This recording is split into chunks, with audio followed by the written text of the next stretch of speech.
चुड़ैल का कुआं। एक गांव में एक सुनसान रास्ता था जहाँ पर एक कुआं भी था।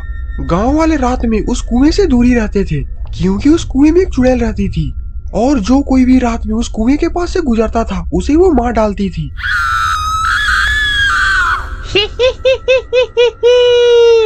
ये कुआं मेरा है और जो कोई भी इस कुएं के पास आएगा उसे मैं मार डालूंगी। अरे राजू, कल रात को उस भूतिया कुएं के पास से किसी औरत की हंसने चिल्लाने की आवाज आ रही थी। अरे हाँ करमू, मैंने भी कल रात को आवाज सुनी थी। बहुत भयानक आवाज थी उस चुड़ैल की। राजू, तुम्हें तो पता ही होगा कि हमारे दोस्त महेंद्र को उस चुड़ैल ने कैसे मार डाला था। हाँ करमू, हाँ, उसने काफी लोगों को मौत के घाट उतार दिया है। इसीलिए रात में सारे लोग उस कुएं के पास जाने से भी डरते हैं। अब चलो राजू, शाम हो चुकी है, वरना वो चुड़ैल हम पर भी हमला कर सकती है। तभी उसी रात को एक रमेश लाल नाम का आदमी जो कि गांव में भैंस चराता था और वो शहर से अपने भैंस को बेचकर आ ही रहा था और रास्ते में उसने काफी पी भी ली थी जिसके कारण वो काफी नशे में रहता है। आज मैंने भैंस बेच दिया, अब मेरे पास बहुत पैसे हैं। अब मैं 1 महीने तक ढेर सारा महुआ पीऊंगा। तभी वो रमेश लाल रात में दारू के नशे में उसी भूतिया कुएं के पास आ जाता है। ऐ चुड़ैल, तू इसी कुएं में रहती है ना? अब जल्दी से बाहर आ जा। तुमने काफी लोगों का खून पिया है, अब मेरे साथ बैठकर महुआ पी। तुमने बुलाया और मैं चली आई। अरे मेरे रसगुल्ले, क्या लाया है मेरे लिए?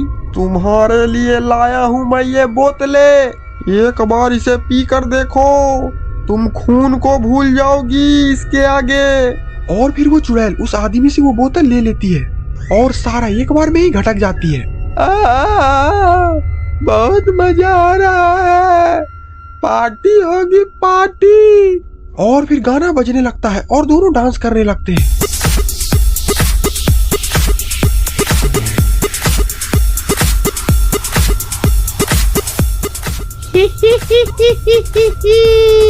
नाच लो, जितना नाचना है नाच लो, क्योंकि नाचने के बाद मैं तुम्हें ही खाऊंगी। लेकिन यहाँ पर रमेश लाल का तो कुछ और ही प्लान था क्योंकि रमेश लाल के 2 दोस्त रमेश लाल से कुछ ही दूरी पर डंडे लेकर खड़े हुए हैं क्योंकि रमेश लाल का प्लान है कि इसे नशे में लाकर खूब मारा जाए। अरे करमू, आज इस चुड़ैल को छोड़ेंगे नहीं, साली ने काफी लोगों को मारा है। हाँ महेंद्र, बस सिर्फ रमेश लाल के इशारे का इंतजार है। उस चुड़ैल के नशे में आते ही उसे कुत्ते की तरह मारेंगे। और इधर ये चुड़ैल काफी नशे में आ चुकी है। चल रमेश लाल, अब मेरे पेट में जाने के लिए तैयार हो जा। पेट में जाने के लिए मैं नहीं, बल्कि तू ऊपर जाने के लिए तैयार हो जा। ये क्या बोल रहे हो मेरे रसगुल्ले? हाँ हाँ, अभी मेरे दोस्त आकर तुम्हें लातों घूंसों से स्वागत करेंगे। आओ दोस्तों आओ, मारो मारो। मारो सन, मर रे लइकन। अरे ये लोग कहाँ से आ गए? ये लोग के कारण तो मैं इस कुएं में नहीं रह पाऊंगी। भागो यहाँ से। अरे बाप रे बाप, आज के बाद इस गांव में आ गई तो तेरे हड्डियों को तोड़ दिया जाएगा। और फिर वो चुड़ैल दोबारा कभी भी इस गांव में लौटकर नहीं आती है।